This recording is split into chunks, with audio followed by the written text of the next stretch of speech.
Prions ensemble. Dieu, notre Père, toi qui nous aimes, toi qui es miséricordieux, Dieu, en cette fin des temps que tu as fixée, c'est parmi un grand nombre de personnes dans ce monde que tu nous as d'abord appelés et sauvés, et que c'est dans ce monde périlleux, méchant, que tu nous as séparés saintement et que tu nous permets de vivre comme il se doit en tant que tes enfants, et ce, par ta grâce, par ta vérité, par la puissance de ton esprit, par lesquels tu nous soutiens, et nous te remercions pour cette grâce.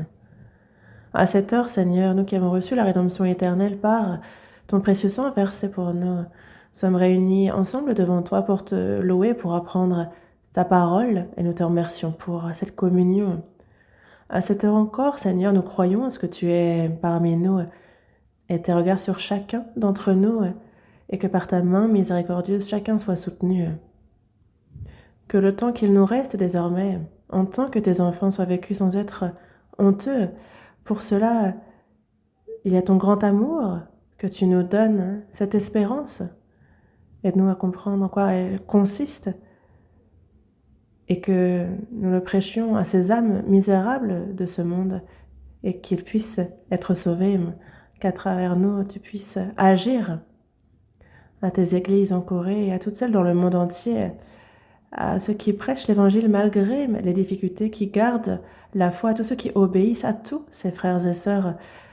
Accorde-leur ta parole, la puissance de son Saint-Esprit, soutiens-les, et qu'ils puissent toujours avec plus de courage prêcher ton Évangile, et que l'œuvre que tu souhaites accomplir s'accomplisse.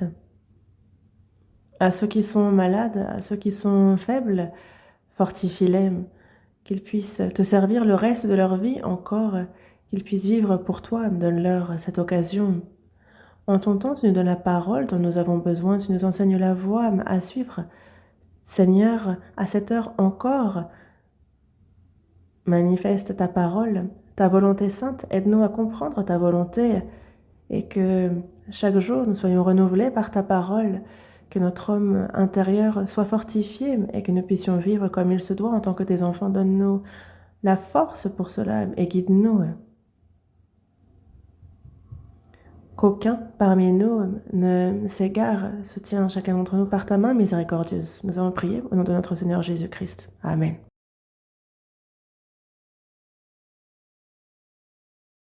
Ouvrons la Bible à l'Évangile selon Matthieu, chapitre 5.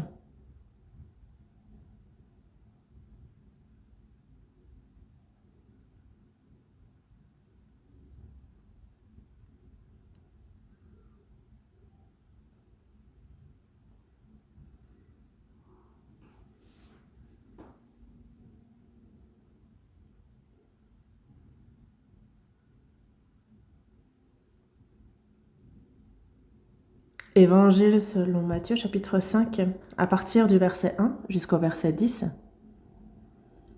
Matthieu, chapitre 5, du verset 1 au 10. Lisons ensemble lentement. Voyant la foule, Jésus monta sur la montagne, et après qu'il se fut assis, ses disciples s'approchèrent de lui. Puis, ayant ouvert la bouche, il les enseigna et dit : Heureux les pauvres en esprit, car le royaume des cieux est à eux. Heureux les affligés, car ils seront consolés. Heureux les débonnaires, car ils hériteront la terre. Heureux ceux qui ont faim et soif de la justice, car ils seront rassasiés. Heureux les miséricordieux, car ils obtiendront miséricorde. Heureux ceux qui ont le cœur pur, car ils verront Dieu. Heureux ceux qui procurent la paix, car ils seront appelés fils de Dieu. Heureux ceux qui sont persécutés pour la justice, car le royaume des cieux est à eux.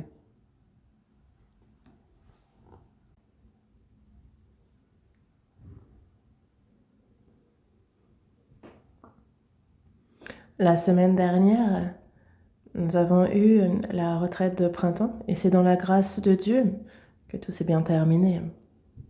Cette fois encore, ce sont quelques centaines de personnes qui se sont réunies et c'est ensemble que nous avons prié, évangélisé Et cette fois encore, de nombreuses personnes ont pu recevoir le salut, on a pu les voir se réjouir. Merci d'avoir prié ensemble, d'avoir participé, merci pour vos efforts, merci beaucoup. Ce dimanche matin, nous revenons donc sur ce passage de Matthieu, chapitre 5, 6, 7, sur ce qu'on appelle le sermon de la montagne, les béatitudes. Et nous allons continuer à voir ça ensemble. Nous avions appris il y a bien longtemps sur ce passage, mais moi-même, ça fait déjà bien longtemps, et je ne m'en souviens donc pas. Et donc c'est un peu comme une nouvelle approche de ce passage. Et je reçois et ressens beaucoup de grâce à l'étude de ce passage, même moi personnellement. Et c'est pour cela que on apprend sur ce passage et on va faire en sorte que vous puissiez mémoriser ce passage. Parce que c'est vraiment important que de mémoriser les versets. Et chaque dimanche, on mémorise plusieurs versets. Et on va voir certains qui vont avoir vraiment confiance. Ils auront la tête haute. Et d'autres vont, de manière très humble, dirons-nous, pencher la tête et lire les versets sans les réciter. Mais c'est vraiment très important que de mémoriser des versets. Dans le psaume 119, verset 11, il est dit « Je serre la parole dans mon cœur afin de ne pas pécher contre toi ». On a ce genre de verset. Dans Colossiens chapitre 3, verset 16 aussi, il est dit que la parole de Christ habite parmi vous abondamment. Donc on a aussi ce verset-là. La parole de Christ, si on veut qu'elle habite abondamment parmi nous, il nous faut l'écouter, la lire, et il est nécessaire aussi de mémoriser sa parole. Si on mémorise beaucoup de versets, c'est un peu comme un soldat qui va sur le champ de bataille et qui est suffisamment armé. Auparavant, c'est avec un arc et des flèches qu'on faisait la guerre. Et une personne suffisamment armée, avec suffisamment de flèches, pourra tout à fait, au moment opportun, envoyer ses flèches contre l'ennemi. Mais si on manque de flèches à son arc, alors il est difficile d'attaquer l'ennemi. Dans Éphésiens, chapitre 6, verset 17, il est dit de prendre l'épée de l'Esprit qui est la parole de Dieu. On a en nous le Saint-Esprit, et dans la bataille contre le diable, on a le Saint-Esprit qui nous aide. On a un général. Il est certes général, mais s'il est désarmé, alors il ne peut absolument rien faire. Et c'est de même pour le Saint-Esprit. Si nous n'avons pas la parole, si nous sommes fébriles, alors le Saint-Esprit ne va pas pouvoir agir à sa guise. Et c'est pour cela que le plus important pour nous est d'apprendre la Bible. Avant de recevoir le salut, nous apprenons à travers la Bible qui est Dieu, quel Dieu il est, dans quel état nous sommes devant lui, nous comprenons sa grâce, nous recevons le salut. Et après, le salut, c'est également par la parole. C'est à travers la parole que chaque jour Dieu nous renouvelle au quotidien. Dans Jean, chapitre 17, verset 17, il dit bien nous sanctifier par sa vérité. Il nous dit que sa parole est la vérité. Nous la lisons, nous la mémorisons, nous l'écoutons. Et chaque jour, ça nous sanctifie. Il nous transforme, il nous renouvelle chaque jour par sa parole. Sans manger au quotidien, on se retrouve sans force, n'est-ce pas? Et alors on ne peut pas travailler. Et c'est pour cela que, même si on loupe juste un repas, alors on va chercher à manger. Dans Job, il est dit que la parole du Seigneur, nous espérons en elle bien davantage que notre repas quotidien. Dans Matthieu, chapitre 4, verset 4, lorsque Jésus était tenté par le diable, il lui a dit que l'homme ne vivra pas de pain seulement, mais de toute parole qui sort de la bouche de Dieu. Et c'est par la parole que notre cœur est renouvelé. Et obéir à la parole, suivre cette parole dans notre vie, c'est notre nourriture et la plus précieuse des nourritures. Mais sans apprendre la parole, sans la lire, sans la mémoriser, alors, si on en manque de cette parole-là, il est difficile de vivre la vie de foi. que l'on soit tenté, que l'on fasse face à des difficultés, le Saint-Esprit, il nous fait vaincre à travers la parole. Mais comment pourrait-on vaincre sans la parole? Lorsqu'on a de la convoitise, ne convoite point. Lorsqu'on a de la haine, celui qui aime est meurtrier. Et la colère de l'homme n'accomplit pas la justice lorsqu'on est en colère. Donc, à chaque instant, le Saint-Esprit va nous faire remémorer les versets appropriés. Donc, le Saint-Esprit nous apprendra toutes choses, il nous rappellera toute vérité. En même temps qu'il nous fait comprendre les paroles que nous avons à comprendre aussi, et il nous fait nous souvenir des versets que nous avons mémorisés. Lorsque nous en avons besoin, il nous les rappelle, et il fait en sorte que cela nous fortifie dans notre vie, et il nous fait vaincre toutes choses par sa parole. Il nous aide afin que nous puissions vivre comme il se doit. Mais pour ce qui est d'apprendre la parole, il ne faut pas être paresseux, parce que sinon on ne peut pas vivre bien sa vie de foi. Une personne, avant qu'elle ne soit sauvée, comme c'est écrit dans le Proverbe, chapitre 19, il dit que le manque de science n'est bon pour personne, et celui qui précipite ses pas tombe dans le péché. Comment une personne pourrait être sauvée si elle n'apprend pas la Bible? Un médecin dit à son patient de prendre des médicaments, mais s'il ne les prend pas, comment compte-t-il guérir? Et même après le salut, si on est paresseux, si on néglige d'apprendre la parole, alors non, il nous faut lire tous les jours. Au moins, vraiment, au moins un chapitre. Un chapitre, ça se lit rapidement. 2, 3, 4. Il faudrait au moins lire ça. Plus, si possible. Mais il ne faut pas trop lire non plus. Parce que sinon, donc, beaucoup lire, c'est une chose. Mais après, on ne sait plus ce qu'on a lu. Donc, ce n'est pas bénéfique. Et c'est pour cela que certaines personnes disent « Ah, cette année, j'ai lu déjà plusieurs fois la Bible en entière. » Et moi, je me dis « Mais est-ce que la personne sait ce qu'elle a lu ?» Dans Ésaïe, chapitre 34, verset 16, il est dit « Consultez le livre de l'Éternel et lisez. » Consultez, lisez.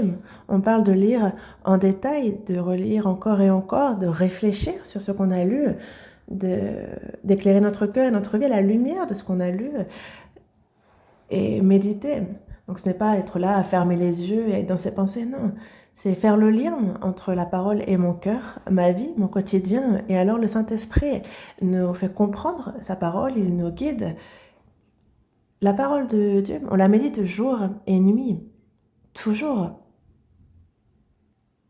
Quand on va en voyage, ne prenez pas la fuite avec le strict minimum, mais prenez forcément, impérativement votre Bible, sans parler du gros volume, mais même la version de poche, pour que vous puissiez lire chaque jour. Parce qu'on ne peut pas ne pas lire chaque jour. Et si je me suis endormie et que je me rends compte que je n'ai pas lu aujourd'hui, donc réveillez-vous et lisez plusieurs chapitres avant de vous endormir. Donc cette habitude est nécessaire. Et c'est pour ça que dans Apocalypse, chapitre 1, il est dit « Heureux celui qui lit et ceux qui entendent les paroles de la prophétie et qui gardent les choses qui y sont écrites, car le temps est proche. » Donc, celui qui lit, ceux qui entendent les paroles, parce que on a donc l'Église qui est en synogramme, c'est enseigner et se réunir. Et c'est le but même pour lequel on se retrouve. On se réunit pour apprendre la parole. Et c'est dans son Église que Dieu enseigne. Et c'est pour cela que on a le Saint-Esprit qui nous enseigne toutes choses sur loin. Et c'est pour apprendre que nous nous réunissons. C'est le premier but à cela. À chaque fois que nous nous retrouvons, il y a donc Dieu qui donne sa parole. Nous l'écoutons, et nous sommes enseignés. Et il nous faut garder, obéir autant que je le peux, garder au maximum sa parole, alors je suis heureux. Parce que si j'écoute, si je sais, mais que je ne pratique pas, alors je ne suis pas béni. Parce que toute bénédiction dans la Bible est liée à ce qu'on garde ou non sa parole. Donc, il ne faut pas être un auditeur oublieux de cette parole, mais se mettre à l'œuvre. Parce que celui-là sera heureux dans son activité. Jésus aussi, dans Jean chapitre 13, dit bien que si vous savez ces choses, vous êtes heureux pourvu que vous les pratiquiez. Donc il y a une promesse de bénédiction lorsqu'on pratique sa parole. Honore ton père et ta mère, c'est le premier commandement avec une promesse afin que tu sois heureux et que tu vives longtemps sur la terre. Si on honore notre père et notre mère sur cette terre, alors on réussit dans ce qu'on fait, on vit longtemps, il faut être en bonne santé pour vivre longtemps, n'est-ce pas? Et donc tout a été promis lorsque l'on pratique et obéit. Nous souhaitons être bénis, mais nous n'obéissons pas. Pourquoi? Celui qui entend la parole du Seigneur et qui ne la garde pas ne peut même pas penser être béni. Les gens de ce monde vivent comme bon leur semble et Dieu les laisse. Pourquoi? Il ne s'en préoccupe pas car il attend jusqu'à ce qu'ils meurent. Et s'ils meurent, ils sont jugés et entrent dans le séjour des morts. Mais pour les enfants de Dieu, pour ceux qui sont sauvés, ne leur permet pas de vivre comme bon leur semble. Vous le saviez. Lorsqu'il obéit, alors comme promis, il les bénit. Et s'ils désobéissent, alors ce sont les châtiments qui tombent. Et s'il continue à désobéir, alors il peut aller jusqu'à prendre cette personne, dans les cas graves, vous le saviez.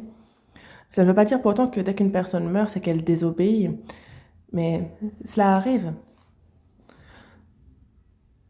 Et c'est pour cela que apprendre la Bible, ce n'est pas juste une formalité, c'est Dieu, le Seigneur qui se manifeste par sa parole. C'est important, c'est la personne qui prêche sa parole est juste un canal, c'est comme un porte-parole pour Dieu. Et c'est pour cela que la personne qui prêche sa parole ne va pas parler politique, histoire, philosophie, morale. Non, il essaie de faire le plus simple possible pour transmettre la parole de Dieu. C'est la responsabilité qui lui incombe. Et c'est pour cela que nous avons lu ensemble Matthieu chapitre 5. Et lorsqu'on le lit plusieurs fois, naturellement, on en vient à mémoriser ces versets, et donc on va continuer ensemble à les lire, mais chez vous aussi, n'hésitez pas à lire à voix haute, car lorsqu'on lit à voix haute, je lis, mais en plus j'entends ce que je lis, et donc on retient plus vite. Donc faites ainsi. La dernière fois, nous avions vu Matthieu chapitre 5, verset 3. Heureux les pauvres en esprit, car le royaume des cieux est à eux. Il y a 8 bénédictions. La première étant heureux le pauvre en esprit. Je vous en parlais. Et si je reviens rapidement dessus, de quoi parle-t-on quand on parle des pauvres en esprit? Ce n'est pas être pauvre charnellement, ce n'est pas que ça. Évidemment que les riches dans la chair peuvent l'être aussi dans leur cœur. Lorsqu'on a beaucoup d'argent, on s'imagine pouvoir tout faire, et donc en fait, on devient riche pour soi-même. Mais lorsqu'on parle d'être pauvre en esprit, comme c'est écrit dans Ecclésiaste, chapitre 5, verset 14, donc on est sorti du ventre de notre mère et on y retourne comme on est venu. Et on vient nu, on repart nu, on n'emporte rien. Il n'y a rien qu'on puisse prendre dans notre main. On est venu sans rien et on repart sans rien. On est venu nu et on repart nu. Vous voyez combien nous sommes pauvres. Nous sommes venus les mains vides et lorsque nous repartons, de même. Parce que toute la peine que l'on se donne est vanité. Mais les gens viennent les mains vides, mais ils cherchent forcément toujours à emporter quelque chose dans l'au-delà. Mais quoi? De telles personnes sont ceux qui sont riches en esprit. Dans Luc, chapitre 12, il est dit qu'il y avait un riche et un pauvre. On avait ce riche qui était vêtu de somptueux habits, qui faisait festin chaque jour, qui avait une grande maison. Et il y avait un pauvre, malade de la tête aux pieds. Les chiens venaient lécher ses organes. Il est mort. Le riche aussi. Et le riche est entré dans le séjour des morts et il disait, il souffrir. Il est donc en enfer. Cela ne veut pas dire non plus que tous les riches vont en enfer. Il y a ceux qui sont réellement riches et qui le sont aussi dans leur cœur. Et c'est pour cela que, il est bien dit qu'il est difficile aux riches d'être sauvés. Et je vous disais qu'avoir évangélisé, l'occasion s'est présentée d'évangéliser plusieurs fils de grands conglomérats. Et il est très difficile qu'ils soient sauvés. Et quand ils le sont, après, leur vie de foi est difficile au sens où on ne sait s'ils sont vraiment sauvés ou non. Et il est bien dit que donc pour un riche, d'être sauvé, c'est plus difficile que pour un chameau d'entrer par le trou d'une aiguille. Et donc, n'enviez pas trop les riches. Pour moi, le fait d'être né dans la pauvreté, je pense que ce n'est pas un malheur, mais une bénédiction. Parce que malheur à vous, riche. Malheur à vous qui riez maintenant. Malheur à vous, riche, car vous avez votre consolation, et malheur à vous qui riez maintenant, car vous serez dans le deuil et dans les larmes. Et c'est assez drôle de voir qu'ils maudissent les riches et ceux qui rient. Mais ce n'est rien bizarre parce que dans ce monde, il y a donc l'homme qui, à cause du péché, est maudit. Et c'est la souffrance, la peine qui incombe à ces personnes-là. Les douleurs de l'enfantement, la peine qu'on se donne à vivre. Et on quitte ce monde en pleurant. Dans ce monde, il n'y a pas de véritable bonheur ni de véritable espérance. Mais les hommes ont une grande convoitise. Ils ont l'impression qu'ils ne vont pas mourir avant des centaines, des milliers d'années, mais ils ont de tels désirs. Et c'est pour cela que Dieu s'adresse à ces personnes disant: insensé, cette nuit même, ton âme te sera redemandée ce que tu as préparé, pour qui cela sera-t-il? Quand on y pense, l'homme est insensé. Alors qu'il est dit de se garder avec soin de toute avarice, parce que la vie d'un homme ne dépend pas de ses biens, fut-il dans l'abondance. Certains vivent avec pour seul but de devenir riches, et c'est leur seul but. Les riches veulent devenir riches, les pauvres devenir riches, et il n'y a pas de fin à l'enrichissement. Mais Lazare est donc le nom donné aux pauvres, alors que le riche, lui, n'a pas de nom. Lazare signifie Dieu est mon aide. C'est pour cela que dans le psaume 39, on a David, à partir du verset 5, qui dit: Éternel, dis-moi quel est le terme de ma vie, quelle est la mesure de mes jours, que je sache combien je suis fragile, que je sache combien ma vie est courte. Parce que voici, tu as donné à mes jours la largeur de la main, et ma vie est comme un rien devant toi. Oui, tout homme debout n'est qu'un souffle. Oui, qu'on ait réussi, qu'on soit riche, en fait, tout cela n'est qu'un souffle devant Dieu.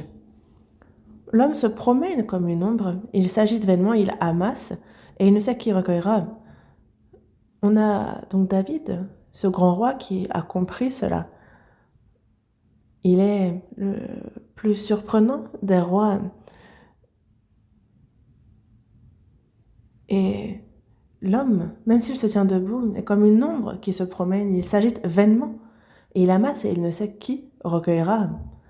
Maintenant, Seigneur, que puis-je espérer? En toi est mon espérance. Qu'est-ce que je peux attendre de ce monde? Quelle espérance je peux avoir pour ce monde? En toi est mon espérance. En toi, Seigneur, tu es ma vie, tu es mon espérance. Et on a Salomon, son fils, qui est seul, à profiter de tout ce que l'homme désire. Qu'a-t-il dit, lui, dans Ecclésiaste, chapitre 1, verset 2? Vanité des vanités, tout est vanité. Du chapitre 1 au chapitre 12 d'Ecclésiaste, le mot vanité apparaît à plus de 37 reprises. Si on lit en détail, on se rend compte de ça vis-à-vis du mot vanité. En anglais, nothing, nothing. En gros, rien. Il n'y a rien. Et ça, c'est être pauvre en esprit que de le savoir. Et cette personne-là est heureuse. Pourquoi?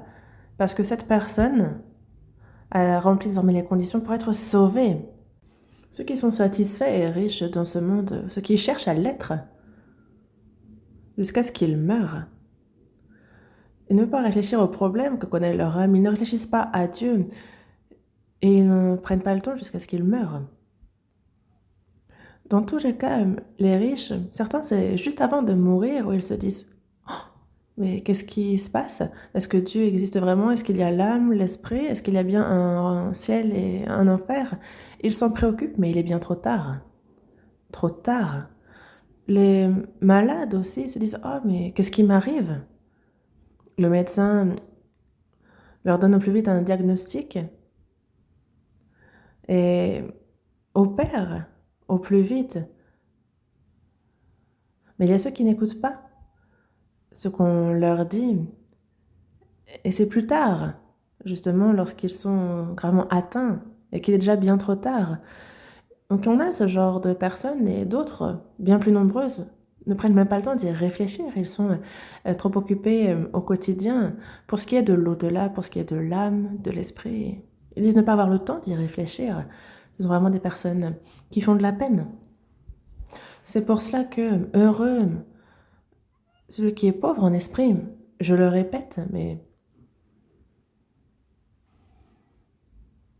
ce sont de telles personnes qui peuvent recevoir le salut, qui ont le cœur pour. Dieu fit l'homme à son image. Et ce n'est pas pour passer une dizaine d'années sur cette terre maudite, à souffrir, à se donner de la peine, à suer. Il n'a pas fait l'homme pour cela, pour qu'il juste il meure.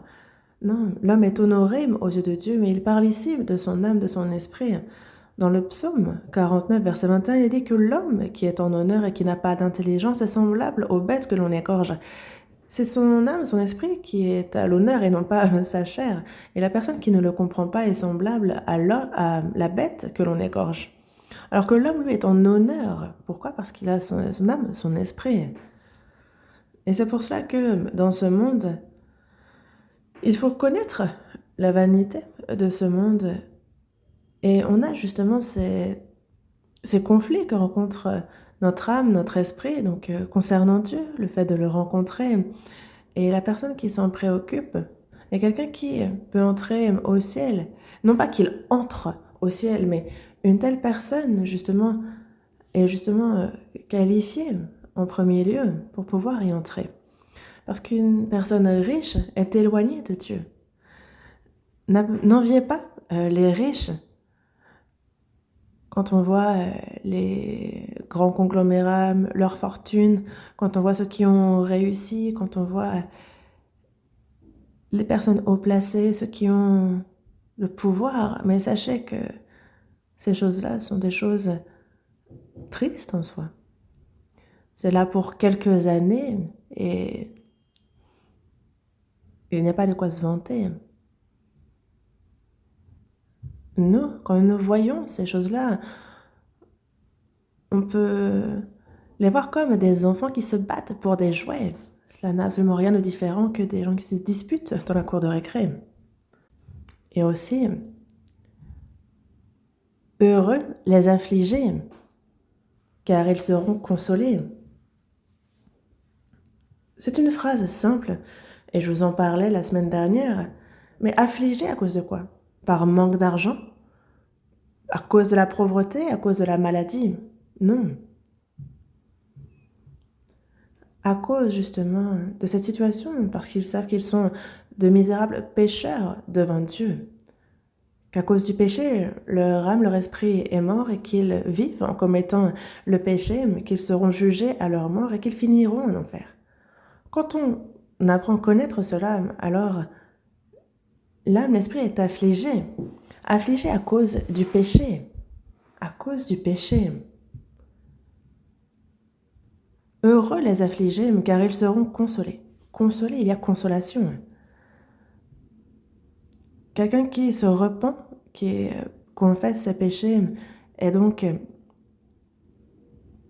obtient miséricorde. Et dans Luc chapitre 18, verset 13, on voit le publicain qui, lui, se tient à distance, il n'ose même pas lever la tête, les yeux au ciel, mais il se frappe la poitrine et il dit « Ô Dieu, sois apaisé envers moi, qui suis un pécheur. » Alors que le pharisien, lui, se complaît en lui-même, remerciant Dieu pour ce qu'il est, pour son état. Alors que le publicain, lui, en appelle à la miséricorde de Dieu, à son pardon. Et lui fut consolé parce qu'il reçut le pardon de ses péchés, il reçut le salut. recevoir le pardon éternel des péchés, recevoir la rédemption éternelle pour une âme qui allait en enfer, d'entrer au ciel, d'avoir cette espérance désormais d'entrer dans son royaume. Il n'y a pas de plus grande consolation. Une personne pauvre,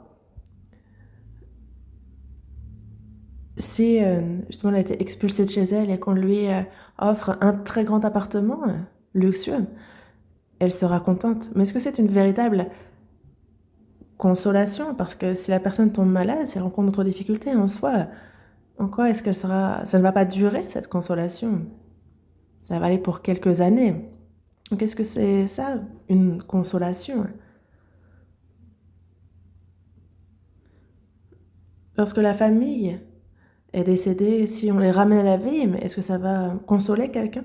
Peut-être sur le moment, pendant plusieurs années, mais cette consolation encore va s'effacer.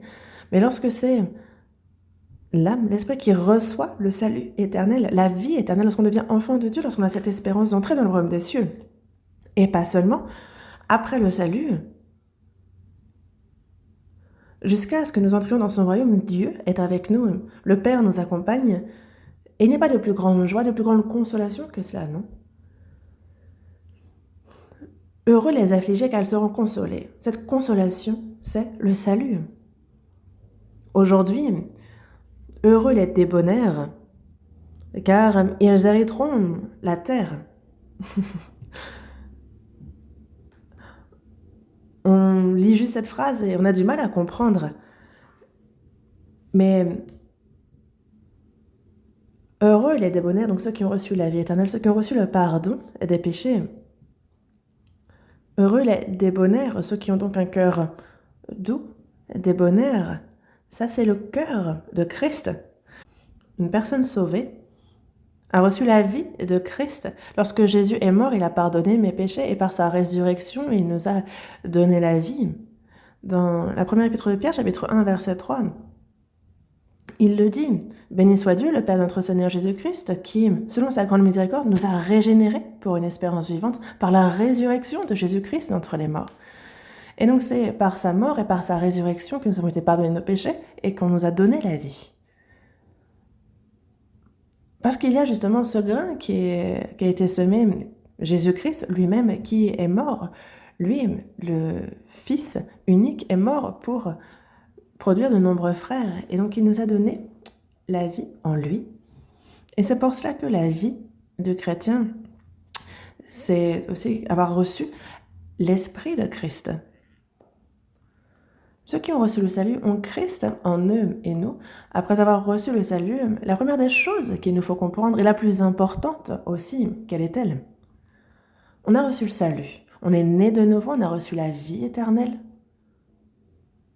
On a l'espérance d'entrer dans le royaume éternel. Après notre salut, désormais, en tant que chrétien, il nous faut vivre correctement en tant que fils de Dieu. Pour bien vivre notre vie de foi, quelle est la chose la plus importante?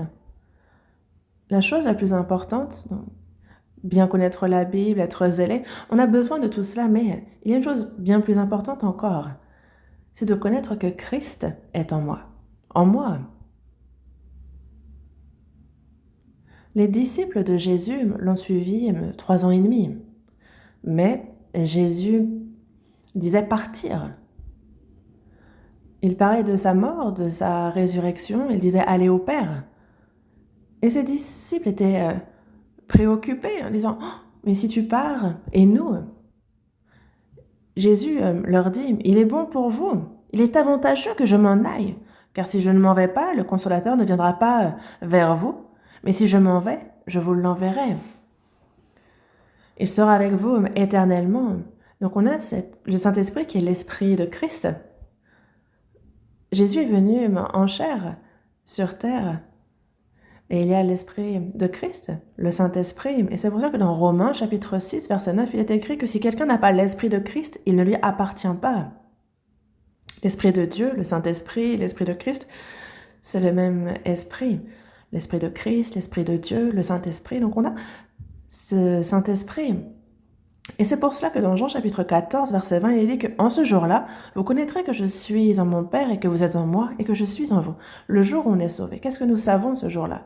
Nous savons que nous avons reçu la vie éternelle, le pardon de nos péchés, que nous avons désormais l'espérance du ciel. Tout cela s'est accompli. Mais ce que nous savons juste après, c'est que, le Seigneur est en moi. Le Seigneur est en moi. Et c'est pour cela que dans la première épître aux Corinthiens, chapitre 2, verset 16, ce verset nous dit que qui a connu la pensée du Seigneur pour l'instant, parce que nous avons la pensée de Christ. Nous avons le Saint-Esprit, nous avons la pensée de Christ. Et dans Galates chapitre 2, verset 20, il est dit que désormais, si je vis, ce n'est plus moi qui vis, c'est Christ qui vit en moi. En moi désormais, moi qui suis sauvé, qui vit en moi? C'est le Seigneur. Dans la première épître aux Corinthiens, chapitre 6, verset 19, il est dit « Ne savez-vous pas que votre corps est le temple du Saint-Esprit qui est en vous, que vous avez reçu de Dieu, et que vous ne vous appartenez point à vous-même? On a donc ce corps qui est le temple du Saint-Esprit. » Et ça, il faut y croire. Le Saint-Esprit en moi, vraiment. Prenez une radio, mais vous ne le verrez pas. C'est par la foi. Le pardon des péchés aussi, c'est à travers la foi en la parole. Le Saint-Esprit est en nous, ça aussi c'est par la foi. Le Saint-Esprit est en moi. Alléluia, il est en moi. Le Saint-Esprit demeure en moi. Jésus, mon Seigneur, vint dans mon cœur. Il est en moi et je me satisfais en lui. Même si nous n'avons rien dans ce monde, mais qu'on a le Seigneur, alors c'est suffisant, non? Et c'est ça qu'il faut savoir. Le Seigneur, les gens l'imaginent super loin. Certains prient, ils vont au sommet des montagnes et ils crient « Seigneur !» Et à Dieu, qu'est-ce qu'il répond? « Qu'est-ce que t'as ?» Comme s'il était loin, loin.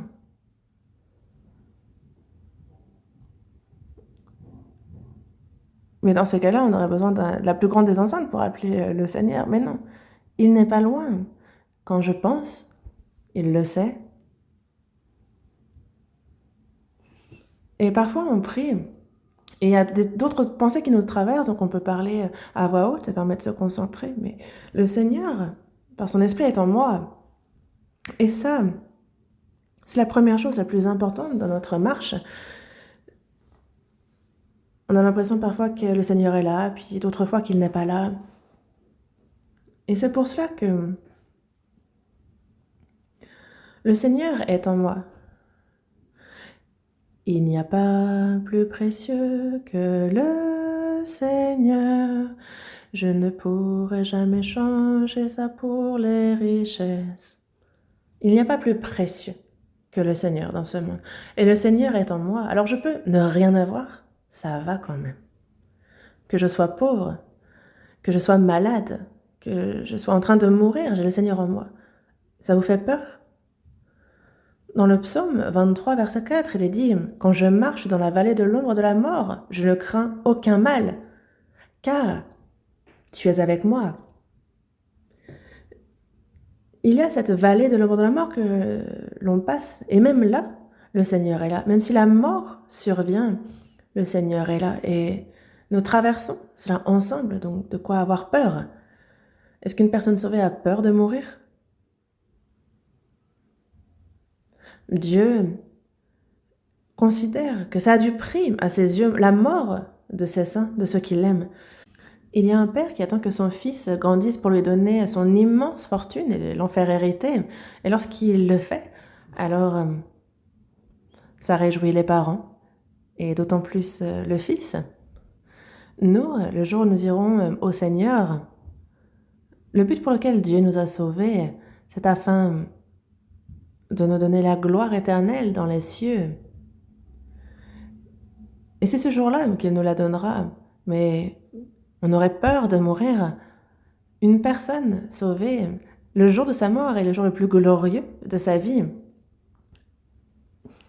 On a nos amis, nos familles dans ce monde, les saints. C'est vrai que on est un peu triste de s'en séparer pendant un moment sur cette terre, mais c'est une séparation de courte durée parce que nous les retrouverons au ciel et ce jour est proche, donc où est le problème? C'est comme ceux qui vont vivre à l'étranger, on leur dit prends soin de vous, on se retrouve très bientôt. On ne sait pas si sur cette terre on va les revoir ou non. Il n'y a rien de certain, mais pour quelqu'un de sauvé, forcément, on les retrouvera. Quand on se verra, quand on se reverra. Oui, on se reverra au ciel. Quand nous nous retrouverons devant le Seigneur, imaginez la joie alors. Dans tous les cas, on a le Seigneur qui est en nous. Et dans Matthieu, chapitre 28, verset 20, il dit « Et voici, je suis avec vous tous les jours jusqu'à la fin du monde. » Le Seigneur, juste avant de monter aux cieux, il a fait cette promesse d'être avec nous jusqu'à la fin du monde, depuis le jour de notre salut, jusqu'à ce que nous rencontrions le Seigneur, jusqu'au dernier jour. Il a promis d'être toujours avec nous, et il tient ses promesses. Mais nous oublions constamment cela, qu'il est avec nous. Où est-il? Est-ce qu'il est dans le bâtiment de l'Église? Non, il est en moi. Le Seigneur est en moi et je suis en lui. Ça, c'est surprenant. Et donc ceux qui ont en eux le Christ, le Seigneur, parce qu'ils ont reçu l'Esprit de Christ, ils doivent aussi recevoir son cœur, ses sentiments. Et c'est pour ça que dans Philippiens chapitre 2, verset 5, on peut voir qu'il est écrit « Ayant vous les sentiments qui étaient en Jésus-Christ ». En nous, il nous faut avoir les sentiments qui étaient en Jésus-Christ, les sentiments, le cœur de Jésus-Christ. Nous avons reçu la vie de Jésus-Christ. Nous avons reçu son esprit. Et donc il faut qu'il y ait ces sentiments qui naissent en nous. Nous sommes nés pécheurs en Adam. Et qu'avons-nous reçu alors? En Adam, nous avons reçu cette nature pécheresse corrompue. Et donc, dans Jérémie chapitre 17, verset 9, il est dit du cœur qu'il est tortueux par-dessus tout et qu'il est méchant. Et qui peut le connaître? En Adam, nous sommes nés, et toute personne née en Adam a un cœur tortueux par-dessus tout. L'homme est honoré aux yeux de Dieu, mais son cœur est tortueux par-dessus tout, corrompu, pourri. Et nous avons reçu cette nature pécheresse, corrompue, et que ce soit par nos paroles ou par nos actions. Vous voyez le nombre de péchés que nous avons commis, et c'était inévitable. Il y a un lion qui rugit, et c'est normal. Vous avez le chien qui aboie, c'est un chien. Et pourquoi pécher? Parce que nous sommes pécheurs. Commettre plein de péchés, c'est normal, il n'y a absolument rien de bizarre pour un pécheur. Et donc, Jésus a bien dit, dans Matthieu, chapitre 14, verset 9, que c'est du cœur que viennent les mauvaises pensées, les meurtres, les adultères, les impudicités, les vols, les faux témoignages, les calomnies. Cela vient du cœur. Et c'est ça qui souille l'homme. On n'imagine pas à quel point tout ce qui est dans ce cœur est corrompu. Les gens vont se mettre sur leur 31, vont se maquiller et ils trompent leur monde. Mais si vous creusez... Et donc, les Juifs étaient religieusement comme pieux, comme purs, mais ils étaient considérés comme des sépulcres blanchis, comme ceux qu'on a des tombeaux, mais repeints. Quand vous allez sur la montagne de Grangnam, vous avez toutes sortes de tombes. C'est pas comme chez nous où ce sont comme des bottes de terre, mais ce sont des sépulcres repeints. Et donc, ils ressemblent à des sépulcres blanchis, mais ils paraissent beaux au dehors, mais au-dedans, c'est plein d'ossements de mort et toute espèce d'impureté. Donc, si on creuse, toutes sortes de choses sortent. Alors que oui, ils paraissent beaux, sains, mais lorsque nous sommes nés de nouveau, nous n'avons pas seulement reçu la vie de Dieu, non seulement nous n'avons pas reçu l'Esprit de Christ, mais nous avons aussi reçu son cœur. Le Christ est en nous. Pourquoi n'aurions-nous pas ces sentiments alors? les sentiments de Christ. C'est pour cela qu'il nous est dit « Ayez en vous les sentiments qui étaient en Jésus-Christ ». Et dans Galates chapitre 4, verset 19, l'apôtre Paul s'adresse aux saints de Galates en leur disant « Éprouvez de nouveau les douleurs de l'enfantement jusqu'à ce que Christ soit formé en eux. » Jusqu'à ce que Christ soit formé, jusqu'à ce que son caractère soit en eux. Petit à petit, un chrétien doit ressembler à Christ, non? Dans Matthieu chapitre 5, verset 48, il dit « Soyez donc parfaits comme votre Père céleste est parfait. » Nous, comment est-ce que nous pouvons être parfaits comme notre Père céleste? Parce que Dieu est parfait. Lui est remarquable. Et donc, le Fils ne va jamais se dire « Ah, bon, j'aimerais ressembler au moins, arriver au moins au genou de mon Père. » Non. Il veut au moins être aussi bien que lui, s'il ne peut pas le dépasser. Soyez donc parfaits comme votre Père céleste est parfait. Justement, que Christ soit formé en nous, que nous ayons ces sentiments. Et Jésus aussi a connu justement ce processus de croissance. Jésus croissait.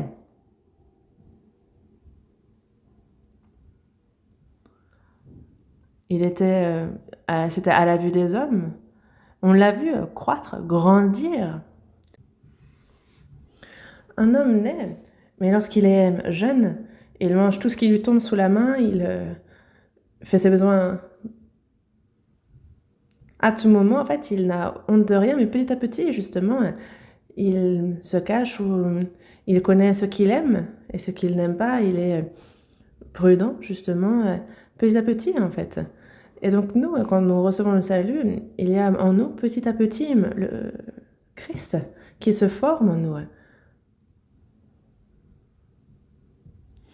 Et donc, dans Éphésiens, chapitre 4, verset 13, il dit bien que c'est jusqu'à ce que nous soyons tous parvenus à l'unité de la foi et de la connaissance du Fils de Dieu, à l'état d'homme fait, à la mesure de la nature parfaite de Christ. Nous apprenons ensemble la parole et nous parvenons donc à l'unité de la foi et de la connaissance du Fils de Dieu, afin qu'on atteigne cet état d'homme fait, à la mesure de la stature parfaite de Christ. Et donc nous, à titre individuel, nous grandissons petit à petit, et donc l'Église s'édifie petit à petit. Et ça, c'est jusqu'à parvenir à la mesure de la stature parfaite de Christ. Et donc, dans la foi, il nous faut croître, grandir. La personne a reçu le salut, mais la personne parle n'importe comment elle agit, n'importe comment. Est-ce que ça, c'est une vie de foi? Mais on a pourtant ce genre de chrétiens-là qui agissent tout à fait comme le monde, qui parlent comme ce monde, qui se battent, qui haïssent, qui convoitent. Mais où est la différence alors? Est-ce que le Christ est dans cette personne ou pas?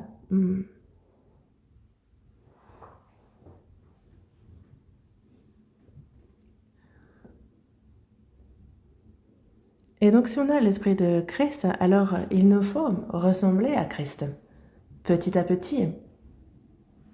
Et c'est pour ça que dans la deuxième épître aux Corinthiens, chapitre 5, verset 17, il est dit que si quelqu'un est en Christ, il est une nouvelle créature. Je suis en Christ et Christ est avec moi, donc nous sommes une nouvelle créature. Nous avons été régénérés.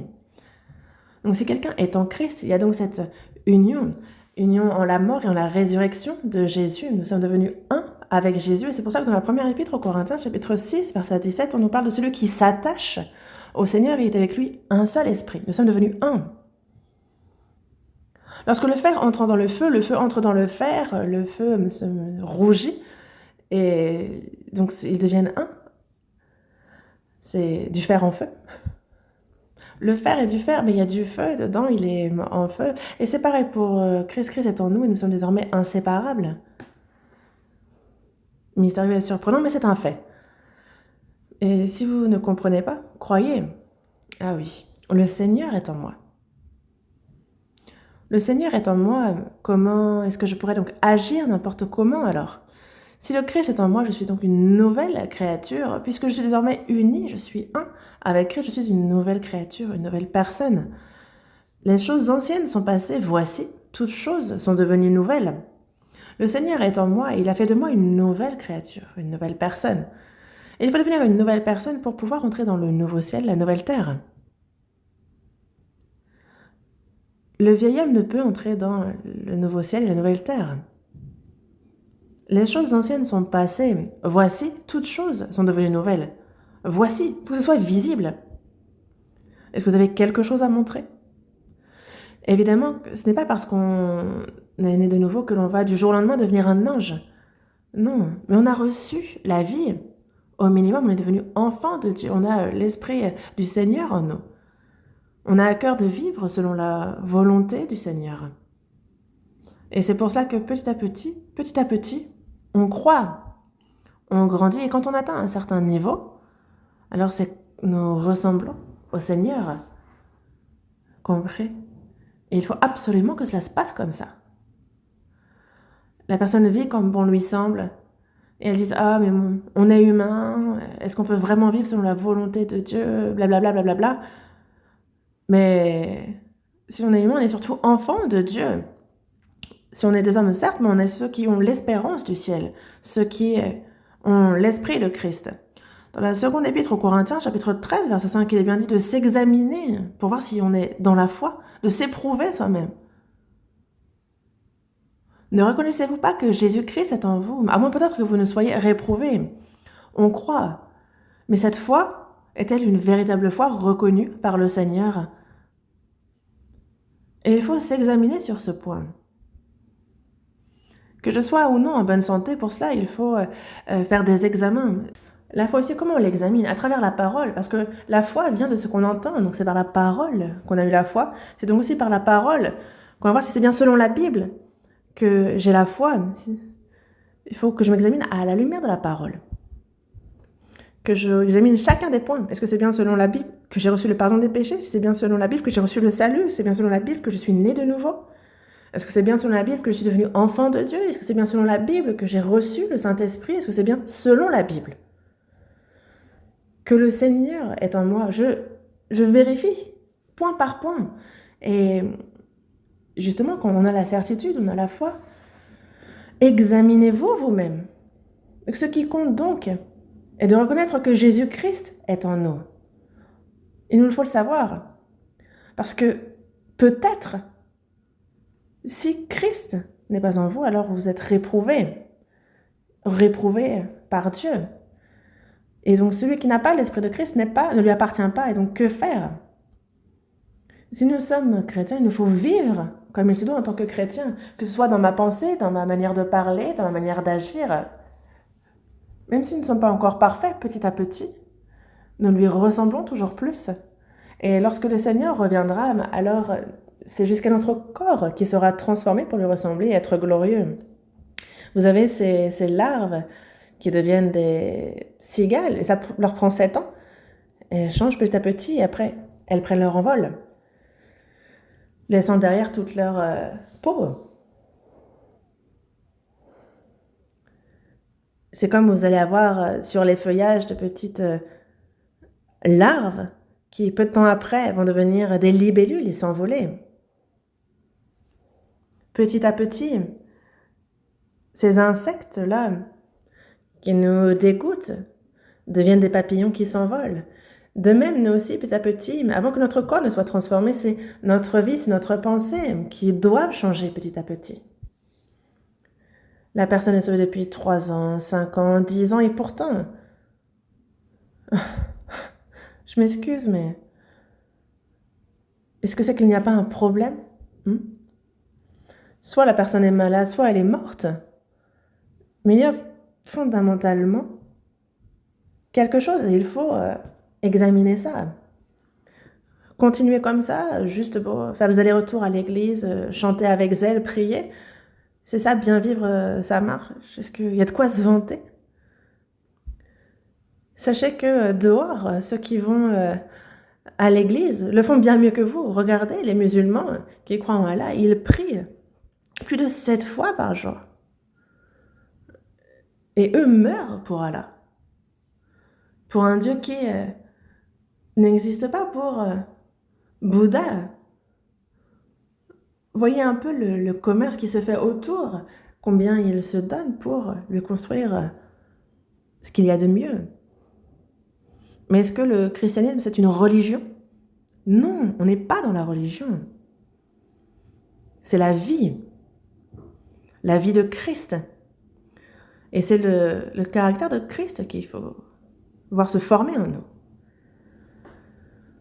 La parole de la Bible, on y croit dans notre cœur et lorsqu'elle s'accomplit, désormais on la voit s'accomplir dans notre vie. Jésus est né comme cela avait été écrit dans l'Ancien Testament, il a vécu comme cela avait été écrit dans l'Ancien Testament, il est mort, il a ressuscité selon ce qui était écrit et il est monté aux cieux de même et il reviendra comme c'est écrit dans la parole. C'est la parole qui a été faite chair, réellement. Nous aussi, si on a reçu le salut, désormais, cette parole s'est accomplie dans notre vie et cette parole, petit à petit, transforme notre pensée, notre manière d'être. Elle agit dans nos vies, dans notre corps. Non? Et c'est ça, justement, de ressembler au Christ, de le voir se former en nous.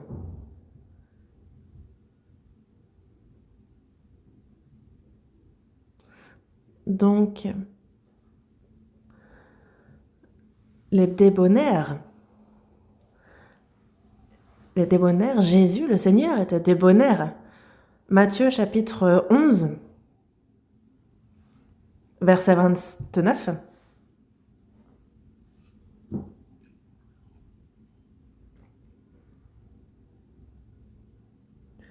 Matthieu chapitre 11, verset 29, lisons ensemble. « Prenez mon joug sur vous et recevez mes instructions, car je suis doux et humble de cœur, et vous trouverez du repos pour vos âmes. » Jésus dit, « Moi, je suis doux et humble de cœur. » Jésus parle ici de lui-même. « Je suis doux et humble de cœur. » Si vous prenez mon joug sur vous et recevez mes instructions, car je suis doux et humble de cœur. Lorsqu'on a reçu le salut, on a reçu l'Esprit du Seigneur, on a reçu ses sentiments, il faut donc apprendre de lui, il faut lui ressembler, il faut que notre personnalité lui ressemble. On doit avoir cette personnalité de chrétien.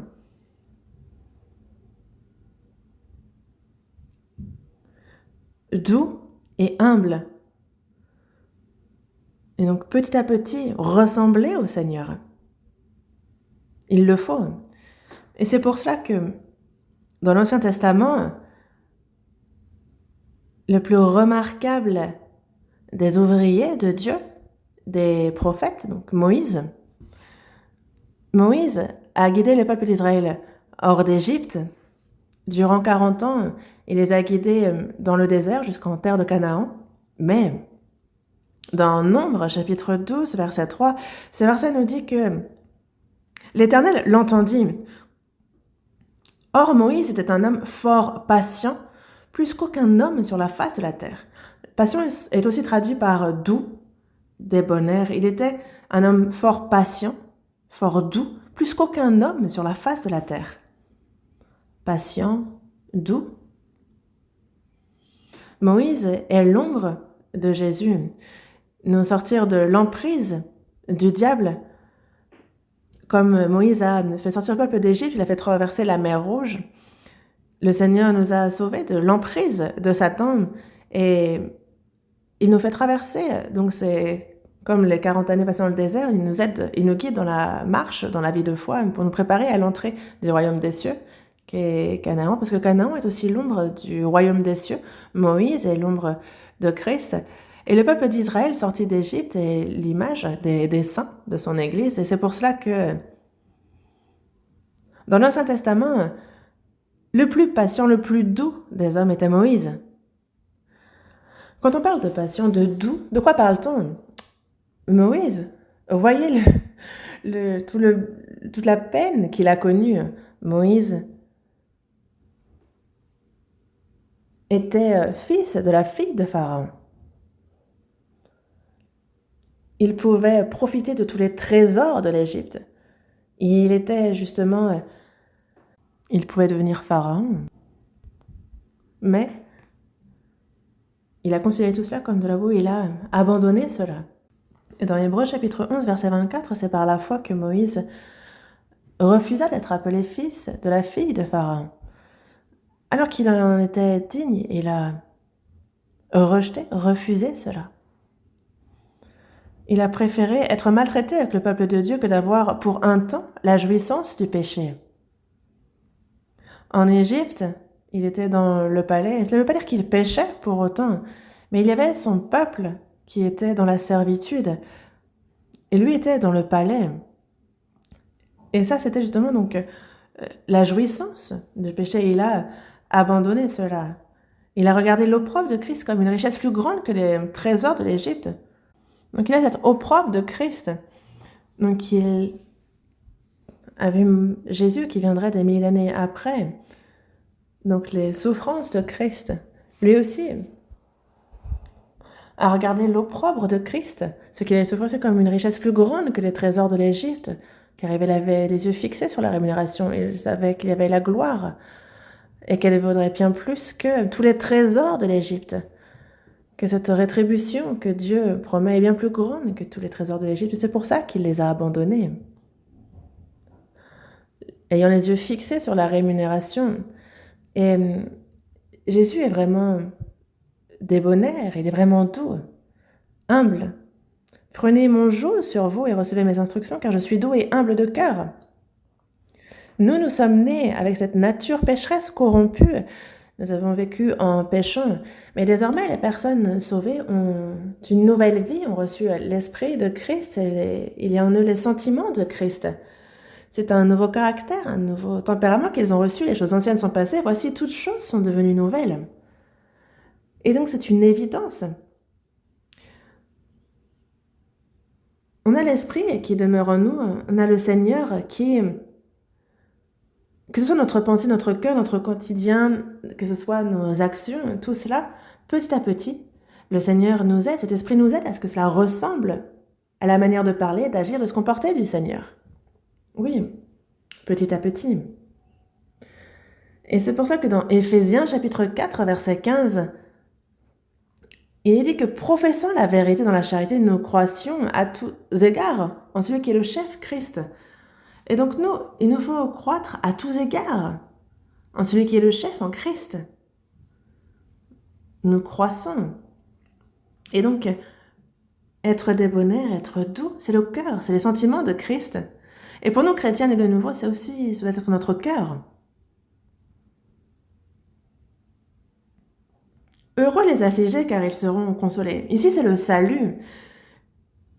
Et ceux qui sont sauvés, désormais, ensuite, on nous parle du cœur du Seigneur. Et moi, je comprends ça. Et c'est gigantesque. Le fait que le Seigneur soit en moi et ce qu'il fait. Il y a Jacob qui, justement, reçoit la bénédiction du premier-né. Et son grand frère, Ésaü, cherche à le tuer parce qu'il est dégoûté de s'être fait voler. Et c'est pour ça qu'il fuit. Et il va donc chez son oncle, Laban, et il y reste. Et donc en route, il est là, lui, a quitté la maison, le foyer. Il est dans le désert. Il y a le vent froid sur son visage. Il erre ici et là et il prend une pierre pour oreiller et il s'endort. On ne sait pas s'il a mangé ou pas, en tout cas. Il verse des larmes, se demandant ce que lui réserve l'avenir, ce qui va advenir de lui. Il entend les animaux sauvages hurler, donc il se sent seul. Et il a un peu peur, mais le soir, dans son rêve, il y a une échelle qui descend. Il voit les anges faire monter et descendre. Et Dieu lui dit, voici, je suis avec toi, je te garderai partout où tu iras, je te ramènerai dans ce pays, car je ne t'abandonnerai point, que je n'ai exécuté ce que je te dis. Et donc Joseph a été très surpris, ça l'a réveillé. Ah, que ce lieu est redoutable. C'est ici la maison de Dieu, c'est ici la porte des cieux. Dieu est avec lui. Dieu est avec lui. Il le sait désormais. Il a été béni de Dieu. Et donc Dieu est avec lui. Où qu'il aille. Dieu est avec lui. Il y a donc cette promesse de Dieu. C'est pour cela que Jacob, quoi qu'il fasse, où qu'il aille, le Seigneur est avec lui. Et il a cru en cette promesse. C'est ça la foi. Il a vécu par la foi. Et la promesse de Dieu s'est accomplie au final. Nous, après avoir reçu le salut, que nous soyons pauvres, que nous soyons seuls, que l'on soit méprisé par les autres, peu importe. Le Seigneur est avec nous. Où que nous allions, il est avec nous. Et ce jusqu'au dernier jour. Où que nous allions, il est avec nous. Et ça, c'est la vie de foi. Qu'on prie, qu'on loue le Seigneur dans le bâtiment de l'Église, en fait. Et qu'après on vive comme bon nous semble. Non. Est-ce que c'est ça la vie de foi? Non. Ça, ce n'est pas la vie de foi, c'est une vie religieuse. Est-ce que vous vous moquez de Dieu? Est-ce que Dieu est dans le bâtiment de l'Église? Il est partout. Dans la famille, au travail, quoi qu'on fasse. Et tous ces lieux sont des lieux où on sert Dieu, où que nous soyons. Toutes mes actions, toutes mes pensées, tout cela se manifeste en Christ.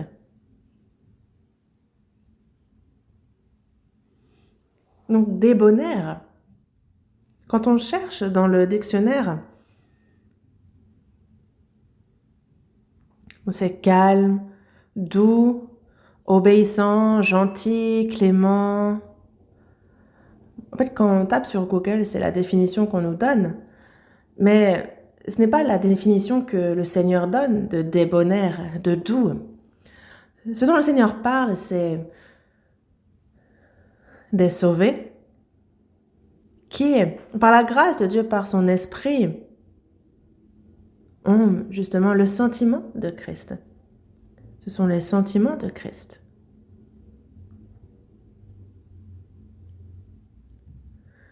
Prenez mon jour. Soyez doux, parce qu'il est doux et humble de cœur, et donc le chrétien ressemble de plus en plus au Seigneur. Il tire instruction de lui et lui ressemble. Mais dans Ésaïe chapitre 53, voyons ce passage un instant. Ésaïe chapitre 53.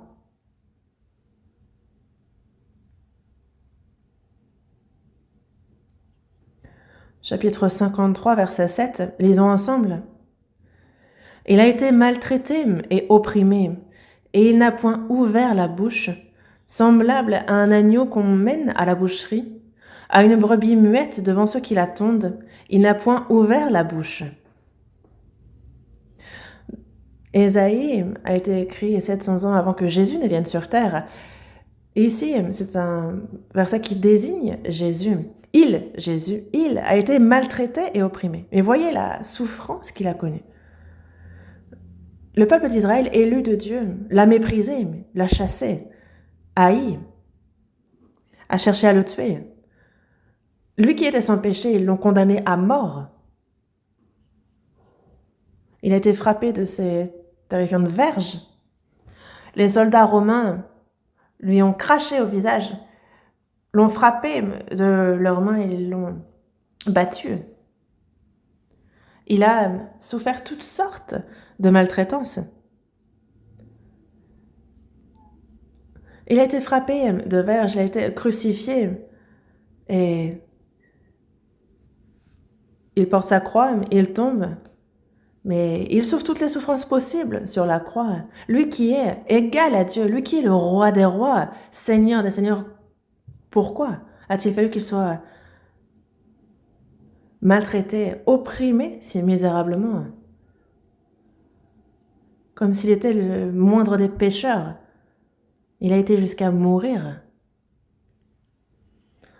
Il a été maltraité, mais il n'a point ouvert la bouche. Pilate, c'est à 3 reprises au moins qu'il a dit de Jésus qu'il n'avait pas de péché, mais les religieux juifs ont été là, tuez-le.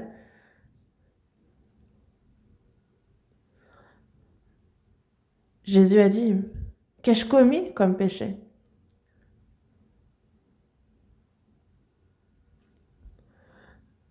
Il ne s'est pas défendu une seule fois et Pilate a trouvé ça bizarre. Tu as juste à dire que tu n'as pas de péché, que tu n'as jamais rien fait, et pourquoi tu restes là comme un idiot?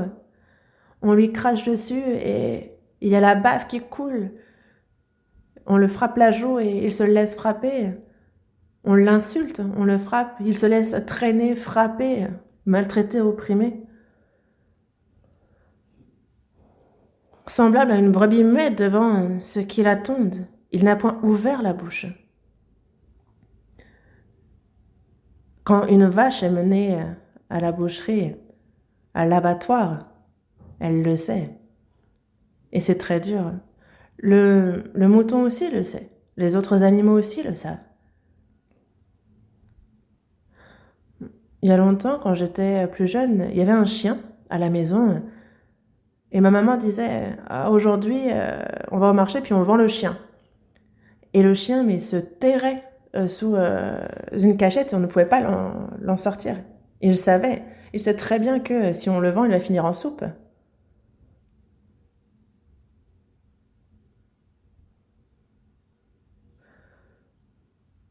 Mais Jésus, lui, est comme une brebis muette devant ceux qui l'attendent, comme un agneau qu'on mène à la boucherie. Il n'a point ouvert la bouche. J'ai vu comment on attrape les moutons. J'étais en Chine et quelqu'un disait, ah, mangeons de l'agneau aujourd'hui. Et donc on m'a fait voir comment on attrapait un mouton. Et déjà, le mouton était plutôt gros. Mais on a juste plus ou moins lié ses membres antérieurs et postérieurs. Et on a mis sa tête et puis on l'a juste posé. Et en fait, on lui a coupé la tête. Et là, il y a le sang qui coule. Et il soupire plusieurs fois et juste il pleure et il meurt. Les autres animaux, c'est la foire. Parce que j'ai vu comment ça se passe.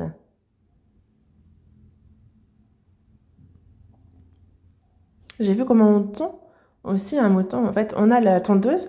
Et si jamais c'est un pli de peau qui se prend dans la tondeuse et qui saigne, il y a le mouton qui est là, stoïque, qui ne bouge pas d'un poil, qui ne pleure pas. On le retourne, on dirait qu'il est mort, mais il se laisse retourner. On lui enlève toute sa laine et on le libère et il repart. Donc semblable à une brebis muette devant ceux qui l'attendent.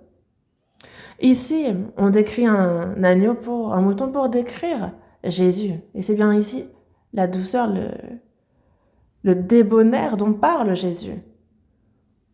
Qu'on le frappe, qu'on l'insulte, qu'on le maltraite, qu'on l'opprime. C'est comme dans 1 Pierre chapitre 2. Lui qui injuriait ne rendait point d'injures, maltraitait, il ne faisait point de menaces, mais il s'en remettait à celui qui juge justement. Qu'on l'insulte, qu'on l'injure, il ne rendait point d'injures. On le maltraite, et il leur a pas dit « Attendez un peu, vous allez voir qui je suis ». Non. Il n'a point ouvert la bouche. Pourquoi? Jésus, c'est à la place des pécheurs qu'il a connu toute cette honte, toute cette souffrance, et qu'il a dû mourir pour eux parce que c'était la volonté de Dieu. Voici, je viens dans le rouleau du livre, et il est question de moi pour faire, ô Dieu, ta volonté. Souffrir, être maltraité, opprimé, mourir pour les pécheurs, ça c'est faire selon la volonté de Dieu. Il le savait. Et Jésus l'a dit. Personne ne m'ôte la vie, mais je la donne de moi-même. J'ai le pouvoir de la donner et j'ai le pouvoir de la reprendre. Tel est l'ordre que j'ai reçu de mon Père. C'est la volonté de mon Père. Dans Matthieu, chapitre 25, verset 39, alors qu'il est résolu à mourir sur la croix, il dit « Mon Père, s'il est possible que cette coupe s'éloigne de moi. » Jésus a la même chair que nous et lui-même ne veut pas connaître la honte et la souffrance de la croix. Mais il dit « S'il est possible que cette coupe s'éloigne de moi, toutefois non pas ce que je veux, mais ce que tu veux. Non pas selon ce que je veux, mais que ta volonté soit faite. » Qu'il meure sur la croix pour nous sauver, c'est une chose seconde.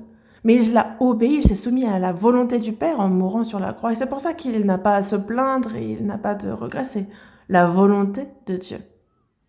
C'est ça la douceur, être débonnaire, être doux et humble de cœur. C'est pour ça que dans Philippiens chapitre 2, verset 8, il est paru comme un simple homme, il s'est humilié lui-même, il s'est rendu obéissant jusqu'à la mort, même jusqu'à la mort de la croix, lui qui est égal à Dieu, au Créateur des cieux et de la terre. Lui, il est paru comme un simple homme, il s'est humilié lui-même, il s'est rendu obéissant jusqu'à la mort.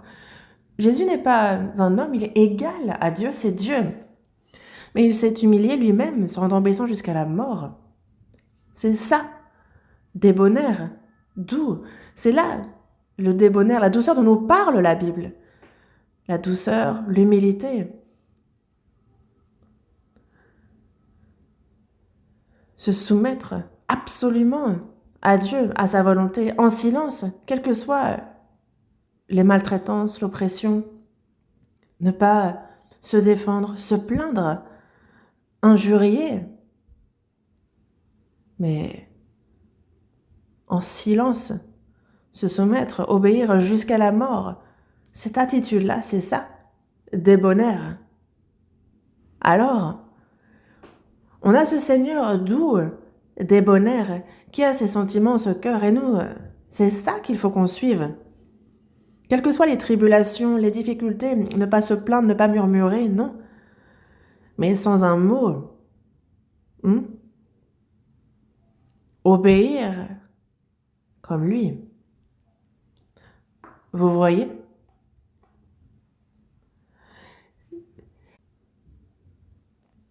Et c'est pour cela que dans 1 Pierre, chapitre 4, du verset 1 et 2, il dit « Ainsi donc, Christ ayant souffert dans la chair, vous aussi, armez-vous de la même pensée. Car celui qui a souffert dans la chair en a fini avec le péché, afin de vivre non plus selon les convoitises des hommes, mais selon la volonté de Dieu, pendant le temps qui lui reste à vivre dans la chair. » Christ ayant souffert dans la chair pour nous, il a été jusqu'à mourir sur la croix. Et nous aussi, il nous faut nous armer de la même pensée, d'un même cœur. Jésus est mort pour nos péchés, il a souffert pour cela, et nous, pour faire sa volonté, pour vivre selon sa parole, pour la prédication de l'Évangile, nous aussi. Quel que soit ce à quoi nous faisons face, les souffrances, les injustices, mais il faut nous armer de la même pensée que lui. Qu'est-ce que s'armer ? Il y a cette armure que l'on porte quand on va à la guerre, et donc, quelles que soient les flèches qui nous sont tirées dessus, elles ne peuvent transpercer cette armure et nous toucher. Armez-vous de la même pensée. Ceux qui souffrent selon la volonté du Seigneur, celui qui a souffert dans la chair, il en a fini avec le péché. Il en a fini avec le péché. Nous, si nous vivons selon le Seigneur, nous souffrons. Mais une personne qui souffre dans la chair pour le Seigneur en a fini avec le péché. Et les gens disent, mais nous, on est humains, comment est-ce qu'on pourrait ne pas pécher ? Mais est-ce qu'il faut continuer dans le péché pour autant ? Il est dit que celui qui est né de Dieu ne pêche plus. Non pas dans le sens où on ne pêche plus du tout, mais il n'y a pas ces péchés que l'on commet par habitude, ce que l'on répète. Nous, petit à petit, il nous faut ressembler au Maître. Alors, on peut tout à fait vivre sans commettre le péché. Est-ce qu'il faut absolument pécher quand on vit ? Il faut absolument mentir, tromper notre conscience et pécher ? On ne peut pas s'en passer ? Quand on grandit jusqu'à un certain stade dans la foi, que ce soit Moïse, que ce soit les prophètes, ont-ils péché ? Paul a péché ?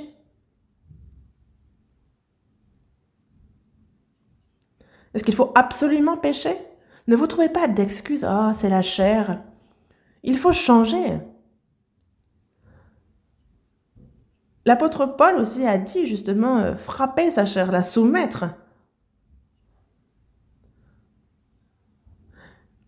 Il y a justement la chair et l'esprit qui luttent. Et comme dans la première épître de Pierre, chapitre 2, verset 11, il faut nous abstenir des convoitises charnelles qui font la guerre à l'âme. Il faut vaincre cela. Et pour cela, il y a la souffrance. Dans la première épître de Pierre, chapitre 4, verset 19, il est dit, on est exhorté comme étrangers et voyageurs sur la terre, à nous abstenir de convoitises charnelles qui font la guerre à l'âme. Le Seigneur aussi a souffert cela, il était sur la croix et il a remis son âme dans les mains de Dieu. Jusqu'au bout, il a souffert, il a supporté cette souffrance et il s'en est remis à Dieu. Nous aussi, nous vivons, nous souffrons et nous en remettons à Dieu jusqu'au bout. Et c'est entre ses mains que nous remettons notre âme. Celui qui souffre, selon la volonté de Dieu, même en pleine souffrance, il remet justement son âme dans les mains de Dieu. Vous avez peur de souffrir? Vous n'avez pas envie de souffrir? C'est alors qu'on souffre que le Seigneur est avec nous. C'est quand nous souffrons que nous apprenons, que nous ressemblons à Jésus. Le Seigneur est avec nous. Car après avoir souffert pendant un peu de temps, les souffrances sont momentanées, mais après nous connaîtrons la gloire éternelle. Et c'est pour cela que dans Romains chapitre 8, verset 17, il est dit que si toutefois nous souffrons avec lui, afin d'être glorifiés avec lui. Nous, la gloire nous est promise, et cette gloire a tant de valeur, et donc, mais il nous faut souffrir. C'est pour cela que lorsqu'on parle de débonnaire, de douceur, c'est pour faire la volonté de Dieu, quelles que soient les souffrances, quelles que soient les adversités, les épreuves, c'est en silence, obéir. Donc c'est ce cœur débonnaire doux. Nous écoutons la parole de Dieu, nous l'écoutons. Quand on a envie, on y obéit. Quand on n'a pas envie, on n'y obéit pas. Est-ce que c'est ça être débonnaire? Non, c'est pas là la douceur. La chair n'a pas envie. La chair veut vivre comme bon lui semble. Une personne sauvée, lorsqu'elle entend la parole de Dieu, la Bible, elle dit « Amen, oui, il faut vivre selon la volonté de Dieu, il faut lui être agréable, oui, il faut rendre à l'Éternel tous ses bienfaits envers nous, oui, ça, évidemment. » Le sermon se termine, on ferme les portes du bâtiment, on descend l'escalier, et la personne est là « Ah ouais, est-ce qu'il faut vraiment vivre selon la parole de Dieu? Moi, j'ai telle et telle circonstance qui font que... » La personne arrive dans la rue, et elle dit, j'ai reçu la vie éternelle, bon, au moins je vais pas en enfer. Elle marche un peu plus loin, et là elle dit, tant pis pour la récompense. Même si je suis assis au fond, dans le ciel, ça va. Et après, une très belle voiture passe, et là elle dit, waouh, une Tesla peut-être? Wow, la classe. Faut que je gagne un peu plus et je m'en achète une. Quand on voit une personne bien habillée passer, on est là, oh, la classe. Il y a trop de choses qu'on a envie. Une jolie maison, on se dit, à quand la mienne? Dieu a préparé plusieurs demeures dans sa maison. Pourquoi vous enviez tant de choses? Le Cantique le disait tout à l'heure, quand on voit la richesse, les honneurs dans ce monde, pensez à ce que ça représente. Il y a une bénédiction que l'argent ne peut acheter. Le Cantique nous le disait tout à l'heure. Même si je vois toute la richesse, tous les honneurs dans ce monde, en fait, je méprise cela, car c'est un peu comme des jouets pour enfants. C'est incomparable à ce qui nous attend. Toutes ces choses-là vont périr et disparaître dans peu de temps. Nous, il y a cette rétribution éternelle qui nous a été promise, et c'est pour cela que nous souffrons. Savez-vous pourquoi il nous donne la souffrance? C'est afin que l'on soit justement qualifié à sa gloire. Et donc, les souffrances sont une très bonne chose. Sous prétexte que vous souffrez, que vous êtes méprisé par les autres, ne vous plaignez pas. C'est une très grande grâce. Et voyez un peu ce qu'a subi le Seigneur, ce qu'a subi les apôtres. Donc, dans la première épître aux Corinthiens, chapitre 13, il est dit de la charité qu'elle est patiente. Vous voyez combien Dieu est patient, vous voyez combien Jésus a patienté. La charité est pleine de bonté. La charité est patiente, elle est pleine de bonté, obéissante dans le silence. Elle n'est point envieuse, la charité ne se vante point, elle ne s'enfle point d'orgueil, elle ne fait rien de malhonnête, elle ne cherche pas son intérêt, elle ne s'irrite point, elle ne soupçonne point le mal, alors que les chrétiens sont orgueilleux au moindre petit truc. Mais quelqu'un d'orgueilleux ne peut être débonnaire. D'où quelqu'un qui recherche son intérêt ne peut être débonnaire. D'où est-ce que nous vivons pour notre propre intérêt? Nous, on cherche par tous les moyens à être agréable à Dieu, à vivre selon sa volonté. Mais enviez les choses de ce monde et avez-vous tant de choses de ça que vous voulez faire dans ce monde? Comment pouvons-nous faire tout cela et en plus vivre pour le Seigneur? Comment pouvons-nous vivre pour le Seigneur et souffrir pour lui? L'apôtre Paul disait risquer sa vie tous les jours, mourir chaque jour, et ce pour le Seigneur.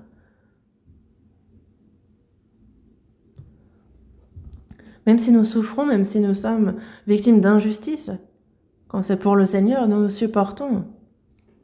Mais il y a ceux qui se disputent, qui se battent, qui sont loin d'être débonnaires, d'où ce ne sont pas des brebis, ce sont des lions. Jean-Baptiste a vu Jésus, il a dit « Voici l'agneau de Dieu qui ôte le péché du monde ». Il ne l'avait pas reconnu, mais il est au-dessus. Le Saint-Esprit qui est descendu comme une colombe, c'est donc le baptême de l'Esprit. Au-dessus de la tête de l'agneau, il y avait une colombe. Mais si jamais tout d'un coup l'agneau devient un lion, alors la colombe va s'enfuir. Mais il y a les sauvés qui, à la moindre occasion, vont justement s'énerver, vont se disputer, vont se plaindre, murmurer. Est-ce que c'est ça, là, être débonnaire, doux? Non. Il a été injurié, mais il ne rendait pas les injures. La charité est patiente. Justement, elle est pleine de bonté. La charité n'est point envieuse, la charité ne se vante point, elle ne s'enfle point d'orgueil. Et c'est ça, justement, les sentiments de Christ. Dans 1 Corinthiens chapitre 13, du verset 1 jusqu'après, on nous décrit ce qu'est la charité, ça nous décrit qui est Jésus. Et parmi les livres que j'ai écrits, il y en a un intitulé « L'amour », qui est le caractère même du chrétien. C'est sur 1 Corinthiens chapitre 13. Dans Colossiens chapitre 3, verset 12 aussi, on nous parle de se revêtir d'entrailles de miséricorde, de bonté, d'humilité, de douceur, de patience, de se supporter les uns les autres. Nous avons reçu le salut, mais il y a des différences dans notre mesure de foi. Il y a ceux qui viennent tout juste d'être sauvés, qui sont encore des enfants. Il y a ceux qui sont sauvés, mais qui tardent un peu. En fait, il y a toutes sortes de personnes. Mais est-ce que vous allez choisir ceux que vous fréquentez? Est-ce que vous allez rester avec ceux que vous appréciez? Non. Il faut supporter les uns les autres, et ce avec bonté, en étant débonnaires. Supportez-vous les uns les autres. Et il est dit, heureux les débonnaires, car ils hériteront la terre. Qu'est-ce qu'il va donner? La terre, il va nous donner des hectares, c'est ça? Non. Dieu nous donne un héritage éternel, le nouveau ciel, la nouvelle terre. Dans Apocalypse chapitre 21, verset 1, il nous dit « Je vis un nouveau ciel et une nouvelle terre, car le premier ciel et la première terre avaient disparu. » Il nous donne un héritage éternel. Heureux les débonnaires, car ils hériteront la terre. Dans ce monde, les méchants s'emparent de la terre. Les méchants s'enrichissent, ils réussissent. C'est pour cela que dans Job, chapitre 21, verset 7, il est dit « Pourquoi les méchants vivent-ils? Pourquoi les voit-on vieillir et accroître leur force ?»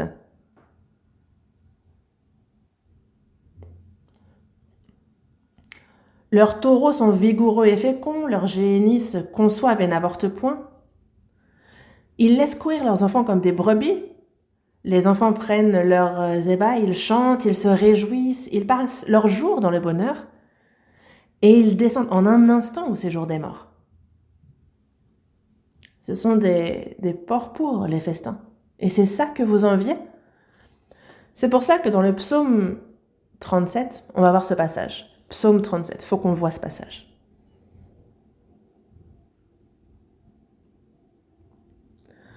Psaume 37,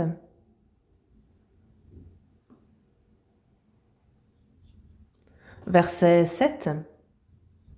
Psaume 37, verset 7. Garde le silence devant l'Éternel et espère en lui. Ne t'irrite pas contre celui qui réussit dans ses voies, contre l'homme qui vient à bout de ses mauvais desseins. Laisse la colère, abandonne la fureur. Ne t'irrite pas, ce serait mal faire. On lit ensemble le verset 9 et 10. Car les méchants seront retranchés, et ceux qui espèrent en l'Éternel posséderont le pays. Encore un peu de temps, et le méchant n'est plus. Tu regardes le lieu où il était, et il a disparu. Verset 11. Les misérables possèdent le pays, et ils jouissent abondamment de la paix.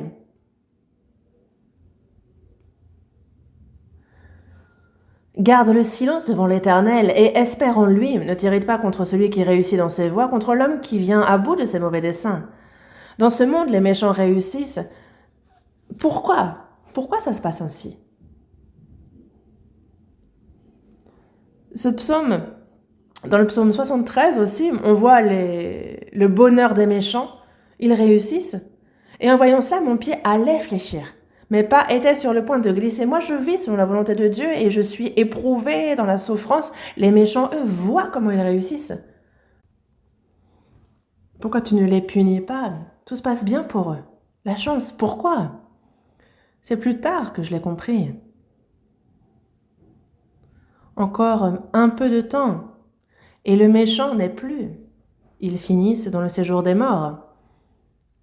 C'est comme ce riche qui finit dans le séjour des morts. On lui a dit, tu as profité de tout durant ton vivant. Lazare, lui, a souffert, et il est désormais consolé ici. Mesdames, Messieurs, il y a ceux qui profitent de tout dans ce monde. Ne les enviez pas. Peu de temps après, ils vont passer leur éternité à souffrir en enfer. Ne vous plaignez pas de cela. Parce que vous allez dire, je vis selon la volonté de Dieu, pourquoi je souffre autant? Job a bien servi Dieu, pourquoi a-t-il souffert ainsi?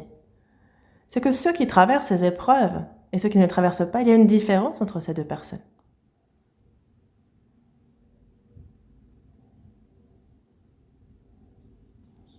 Encore un peu de temps, et le méchant n'est plus.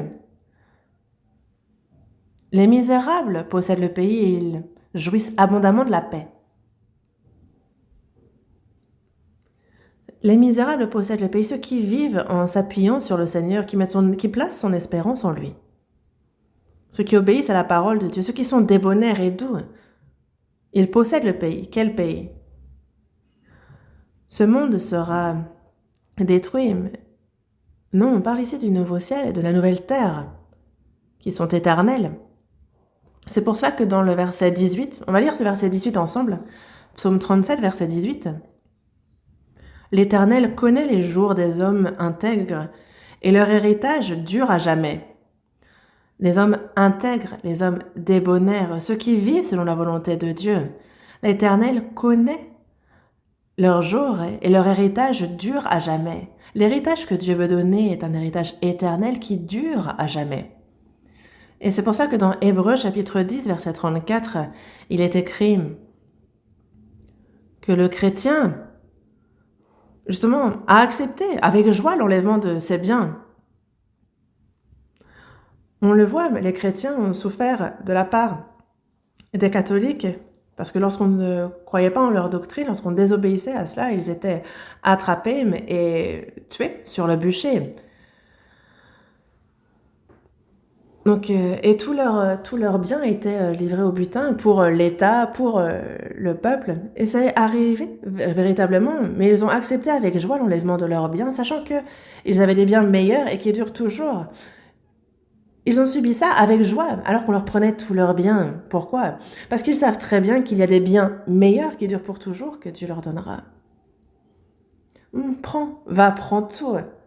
Martin Luther, il y a un cantique qu'il a écrit. Ma famille, mes proches, les honneurs et la vie, ma famille et mes biens, les honneurs et la vie. Mes ennemis peuvent tout prendre, peu importe.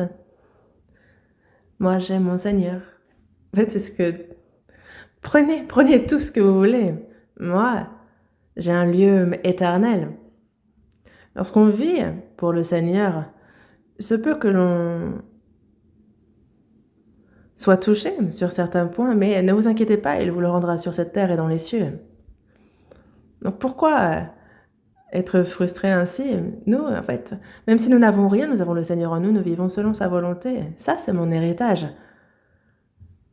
Donc un héritage qui dure toujours. Heureux les débonnaires, car ils hériteront la terre. Ceux qui obéissent à Dieu hériteront d'un héritage éternel. C'est la promesse qui leur a été faite. Compris? On est dans Matthieu chapitre 5. Rentrez à la maison et lisez de nouveau ce passage, réfléchissez, méditez. On va continuer à apprendre dessus. Prions un instant.